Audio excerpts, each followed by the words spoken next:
تو انہوں نے کہا جی کیا آصم منیر صاحب جو ہیں چیف آف آرمی سٹاف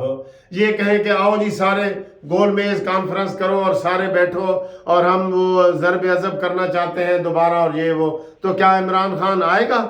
تو اس نے تو نہیں کہا، اس نے تو کہا نہیں، اس نے تو کوئی واضح جواب نہیں دیا کہ ہاں آئے گا۔ یہ مذاکرات پہ آنا ہی نہیں چاہتا، اسے پتہ ہے کہ میرے پاس مذاکرات کے لیے نہ عقل ہے، نہ میرے پاس کوئی پوائنٹس ہیں، نہ میرے پاس کوئی ان کو قائل کرنے کے دلائل ہیں۔ یہ بتائے نا، یہی کہتا تھا نا کہ 10,000 جو دہشت گرد جن کو کر کے نکالا گیا تھا یہ شمالی علاقہ جات سے، وہ ان کو دوبارہ عمران خان بحال کروا کے آباد کرنا چاہ رہا تھا۔ 4.5 لاکھ روپے، 4.5 لاکھ افغانیوں کو تو اس نے باقاعدہ ڈاکومنٹس دیے، شناختی کارڈ بنا کے دیے، اور وہ سارے وہی ہے جن کے اوپر ٹی ٹی پی کا الزام تھا کہ یہ ٹی ٹی پی کے ممبر ہیں، جو اس ڈر سے وہ ادھر افغانستان بھاگ گئے تھے۔ تو آج رانا ثناءاللہ نے کہا کہ ان کے ساتھ مذاکرات کرنا ہماری غلطی تھی، وہ مذاکرات ہم کرنا ہماری غلطی تھی، اور یہ سارا اس وقت یہ کیا جا رہا ہے، وہ کہا جا رہا ہے کہ جناب سارے لوگ ادھر گئے ہیں، اور یہ عمران خان اور اس کے کوئی بھی وہاں پہ محمود خان ہے، کے پی کے پرویز خٹک ہے، کوئی بھی وہاں مسجد میں، ہسپتال میں کہیں بھی نہیں گیا۔ اس کو دوستو بڑے غور و فکر والی بات ہے، اس کے اوپر بلا ضرورت ہم ویڈیو بنانا ہی نہیں چاہ رہے تھے، میں آج دیکھ رہا تھا لیکن آدھے ٹی وی چینل اسی کے اوپر بنا رہے تھے، اور عمران خان کے وہ پرانے بیانات نکال رہے تھے کہ ٹی ٹی پی کو ہم شکست نہیں دے سکتے، مذاکرات کے ذریعے ہوں گے، اور یہ ہے